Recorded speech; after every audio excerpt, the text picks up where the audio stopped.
Assalamualaikum warahmatullahi wabarakatuh. Alhamdulillah wassalatu wassalamu ala sayyidina Muhammadin wa ala alihi wa sahbihi ajma'in amma ba'du. Al-Quran kalamullah al-munazzalu ala Rasulillah Muhammad sallallahu alaihi wasallam biwasitati Jibril al-muta'abbad bitilawatihi. Al-Quran adalah kalamullah, bukan makhluk, kalamullah. Diturunkan kepada baginda Rasulullah Muhammad sallallahu alaihi wasallam.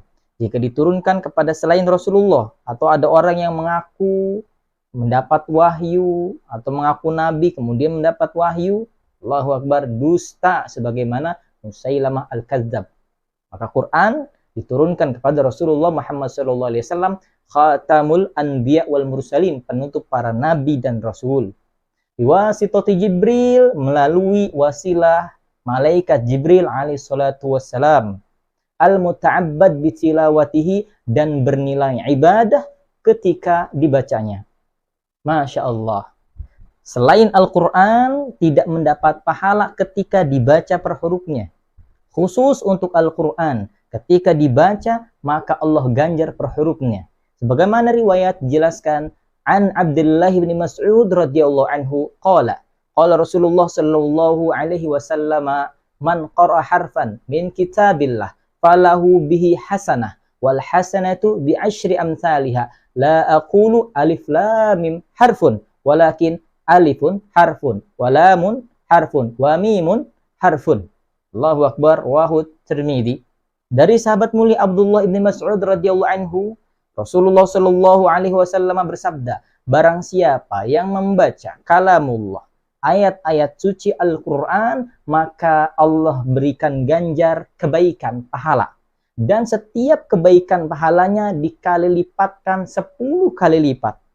Aku tidak mengatakan, kata Rasulullah, alif lam mim itu satu huruf. Akan tetapi alifnya satu huruf, lamnya satu huruf, dan mimnya satu huruf. Hadis riwayat Imam At-Tirmidzi. Masya Allah, dalam alif lam mim ada 3 huruf, dikali 10, maka 30 kebaikan. Dalam Al-Quran Allah pun menegaskan, a'udzubillahi minasyaitonirrajim, innal hasanat yudhibnas sayyiat, sesungguhnya setiap kebaikan yang dilakukan maka akan menghapus dosa-dosa kecil sebelumnya. Allahu Akbar. Dalam alif lam mim Allah ganjar 30 kebaikan, 30 derajat, dan 30 penghapusan dosa sebelumnya. Masya Allah. Bahkan bukan hanya membacanya saja yang Allah berikan pahala, akan tetapi ketika mendengarkannya saja Allah berikan pahala. Sebagaimana riwayat dijelaskan an Abi Hurairah radhiyallahu anhu qala qala Rasulullah sallallahu alaihi wasallam, man istama'a ila ayatin min kitabillah kutiba lahu hasanah mudha'afah wa man talaha kanat lahu nuran yaumal qiyamah. Rawahu Ahmad. Dari sahabat mulia Abu Hurairah radhiyallahu anhu berkata, Rasulullah Shallallahu Alaihi Wasallam bersabda, barang siapa yang mendengarkan ayat-ayat suci Al-Quran, kalamullah, maka Allah berikan baginya kebaikan yang berlipat. Dan siapa yang membacanya, maka Allah berikan nur kelak di hari kiamat. Hadis riwayat Imam Ahmad. Masya Allah, di hari kiamat kita membutuhkan pertolongan. Di hari kiamat kita membutuhkan nur, cahaya. Maka Allah berikan bagi mereka yang gemar membaca Al-Quran. Apalagi jikalau ada seseorang yang ahli di bidang Al-Quran, entah suaranya yang indah, mungkin atau mengkaji lebih dalam sehingga memahami makna-makna Al-Quran, memahami tafsirnya, Masya Allah, maka Allah akan utus malaikat untuk mendampinginya, untuk menjadi bodyguardnya. Sebagaimana dijelaskan dalam sebuah riwayat, an Aisyah radhiyallahu anha qalat, qala Rasulullah sallallahu alaihi wasallam, walladhi yaqra'ul Qur'an wa huwa mahirun bihi ma'as safratil kiramil bararah, walladhi yaqra'ul Qur'an wa yatata'aftahu fihi wa huwa alaihi syaqun lahu ajrani, muttafaqun alaihi. Dari Sayyidah Aisyah, istri tercinta Rasulullah sallallahu alaihi wasallam, berkata, Rasulullah Shallallahu Alaihi Wasallam bersabda, sesungguhnya mereka yang membaca Al-Quran dan ia mahir, Allahu Akbar, maka baginya Allah akan utus malaikat untuk mendampinginya, malaikat-malaikat yang mulia. Masya Allah, Allahu Akbar.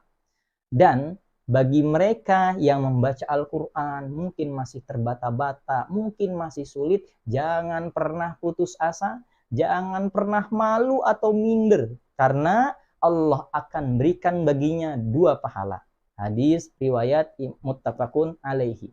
Yang dimaksud 2 pahala di sini adalah pertama, setiap hurufnya akan Allah ganjar. Masya Allah.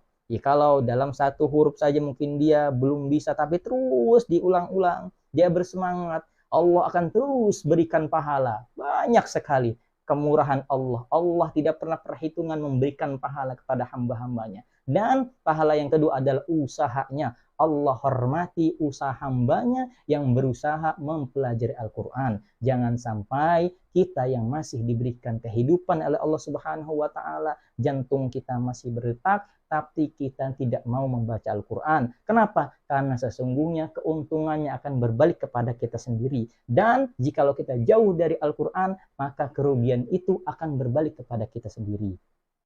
Bahkan dijelaskan juga Allah memiliki keluarga dari kalangan manusia. Masya Allah.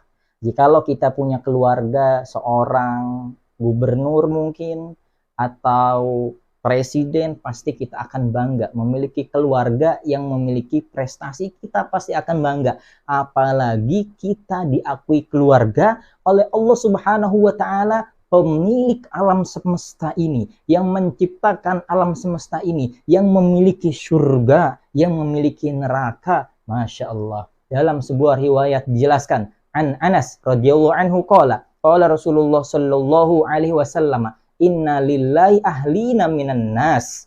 Qalu ya Rasulullah man hum? Qala ahlul Qur'an, ahlullah wa khassatuh. Rawahun Nasa'i wa Ibnu Majah. Dari sahabat mulia Anas bin Malik radhiyallahu anhu berkata, Rasulullah shallallahu alaihi wasallam bersabda, sesungguhnya Allah Subhanahu wa Ta'ala memiliki keluarga dari kalangan manusia. Lantas para sahabat bertanya, ya Rasulullah, siapa keluarga Allah? Siapa mereka? Rasulullah shallallahu alaihi wasallam menjawab, mereka adalah ahlul Quran, hamalatul Quran, orang yang dekat dengan Al-Quran, orang yang senantiasa mengkaji, mendalami, menghafal Al-Quran. Mereka adalah keluarganya Allah Subhanahu wa Ta'ala, wa khassatuhu, dan Allah akan berikan keutamaan, keistimewaan, kekhususan kepada mereka. Hadis riwayat Imam An-Nasa'i dan Ibnu Majah. Dan keutamaan yang Allah berikan kepada mereka ahli Quran, hamalatul Quran, hufadul, para penghafal Al-Quran, sangat banyak sekali. Di antaranya adalah keistimewaan yang sangat kita nanti-nantikan adalah membanggakan kedua orang tua kita kelak di padang mahsyar. Sebagaimana riwayat dijelaskan an Suhail ibn Mu'ad an Abihi radhiyallahu anhu qala Rasulullah sallallahu alaihi wasallam, man qara'al Qur'an wa 'amila bima fihi ulbisa walidahu tajan yaumil qiyamah dhau'uhu ahsan min da'i syamsi fi buyutid dunya fama dhannukum billadhi 'amila bihada. Rawahu Abu Daud. Dari sahabat mulia Suhail ibn Mu'ad dari ayahnya berkata, radhiyallahu anhu berkata, Rasulullah sallallahu alaihi wasallam bersabda, man qara'al Qur'an, barang siapa yang membaca Al-Qur'an. Di dalam syarahnya Sunan Abi Dawud yaitu Aunul Ma'bud dikatakan maknanya adalah hafidho, menghafal Al-Quran. Kemudian mengamalkan isi Al-Quran. Masya Allah. Maka Allah akan izinkan anak itu memberikan taj, sebuah mahkota, kelak di hari kiamat, di padang mahsyar, yang mana cahayanya itu lebih baik daripada cahaya matahari selama kita di dunia, semasa kita di dunia. Dan dia sendiri bisa memuliakan kedua orang tuanya, bagaimana anak itu sendiri. Hadis riwayat Imam Abu Dawud. Masya Allah. Ini adalah keutamaan yang sangat dinanti-nantikan oleh mereka, para hamalatul Quran, para ahlul Quran. Karena ingin sekali membahagiakan, membanggakan kedua orang tuanya kelak di padang mahsyar. Yang mana dijelaskan oleh para ulama, keadaan padang mahsyar itu sangat mengerikan dan sangat mencekam. Allahu Akbar. Tidak ada yang mau membantu kita. Allahu Akbar. Dalam Al-Quran Allah Subhanahu wa Ta'ala berfirman, yauma yafirrul mar'u min akhihi wa ummihi wa abihi wa sahibatihi wa banihi likulli imri'in minhum yawma idin sya'nu yubni. Allahu Akbar. Ada Seorang saudara lupa dengan saudaranya, ayah lupa dengan anaknya, orang tua lupa dengan anaknya, suami lupa dengan istrinya. Maksudnya apa? Mereka memiliki urusannya sendiri, saling meminta tolong tapi tidak bisa memberikan pertolongan kecuali mereka yang diberikan izin oleh Allah Subhanahu wa taala untuk saling memberikan syafaat, untuk saling menolong. Di antaranya adalah mereka hamalatul Quran, hufadul Quran, para penghafal Quran. Bahkan juga yang sangat menakjubkan keistimewaan yang Allah berikan kepada hamalatul Quran, kepada para penghafal Quran adalah Allah akan jaga ia dari jilatan api neraka. Yang mana kita ketahui api neraka itu Masya Allah, Allahu Akbar, sangat mengerikan dan sangat-sangat panas. Api di dunia ini hanyalah asapnya. Masya Allah, Allahu Akbar. Api neraka dibakar, dipanaskan sampai 3000 tahun. Yang mana satu hari di akhirat sama dengan 1000 tahun di dunia. Wa inna yawman 'inda rabbika ka'alfi sanatin mimma ta'udun. Sehingga api itu menjadi hitam pekat. Masya Allah, Allahu Akbar. Akan tetapi mereka yang tersimpan di hatinya Al-Quran, Allah haramkan kulitnya tersentuh, terjilat oleh api neraka. Sebagaimana dalam riwayat disebutkan an Uqbah ibni Amir radhiyallahu anhu qala sami'tu Rasulullah sallallahu alaihi wasallam yaqul law ju'ila al-Qur'anu fi ihabin thumma ulqi ila an-nar mahtaraqa rawahu Darimi wa fi riwayatin ma akalathu an-nar. Dari sahabat mulia Uqbah ibn Amir radhiyallahu anhu berkata, aku mendengar Rasulullah sallallahu alaihi wasallam bersabda, andaikan Al-Qur'an itu ditulis di salah satu kulit kemudian dilemparkan ke api neraka, maka tidak akan terbakar. Dalam riwayat dijelaskan tidak akan termakan. Allahu Akbar walillahil hamd. Hadis riwayat Imam Ad-Darimi. Maka sangat beruntunglah mereka yang terjaga di dalam dirinya ayat-ayat suci Al-Quran. Api neraka saja tidak akan berani menyentuh kulitnya. Oleh karena itu, marilah pelajari terus Al-Quran, baca terus Al-Quran, tadaburi terus Al-Quran. Karena sesungguhnya mereka yang dekat dengan Al-Quran akan mendapatkan keberuntungan yang sangat luar biasa. Akan terbawa mulia. Alam tarul jildal haqiru muqabbalan bisagri lamma sarul jildul mushab. Apakah engkau lihat ketika kulit kambing setelah disembelih ada kulitnya, terkadang tidak diperhatikan atau dibuang. Akan tetapi setelah disamak, dibersihkan, dihilangkan najis-najisnya.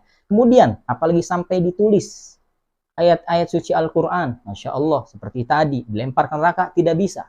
Tapi, jikalau setelah disamak itu, kulit itu, kemudian dijadikan sampul Al-Quran, maka mau tidak mau, kulit itu pun akan ikut dicium oleh kita semua. Kenapa? Karena menempel dengan Al-Quran, kulit saja yang bisa saja menjadi bangkai begitu saja, tapi akan menjadi mulia, akan ikut dicium juga. Masya Allah, bagaimana jikalau manusia yang selalu dekat dengan Al-Quran, yang hatinya tersimpan ayat-ayat suci Al-Quran, maka Allah akan berikan keistimewaan-keistimewaan, perlindungan-perlindungan kepada hamba itu. Masya Allah, Allahu Akbar. Karena sesungguhnya segala sesuatu, jikalau dekat menempel dengan Al-Quran, maka ia akan mulia.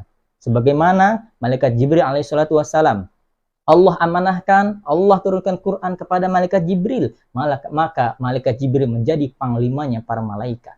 Ketika Allah Subhanahu wa taala menurunkan Al-Quran kepada salah satu bulan, maka bulan itu menjadi bulan yang terbaik, yaitu Ramadan.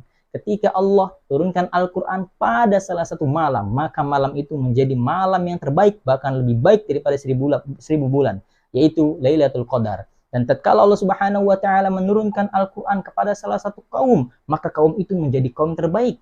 Umat Islam, kaum Islam, umat Islam, kaumnya Nabi Muhammad SAW. Dan ketika Allah turunkan Al-Quran kepada salah satu nabi dan rasulnya, maka ia menjadi nabi dan rasul yang terbaik, yaitu Rasulullah Muhammad SAW. Dan tatkala Al-Quran itu dititipkan kepada salah satu hambanya, maka ia menjadi manusia yang terbaik. Khairukum man ta'allama al-Qur'ana wa 'allamahu. Wallahu a'lam. Assalamualaikum warahmatullahi wabarakatuh.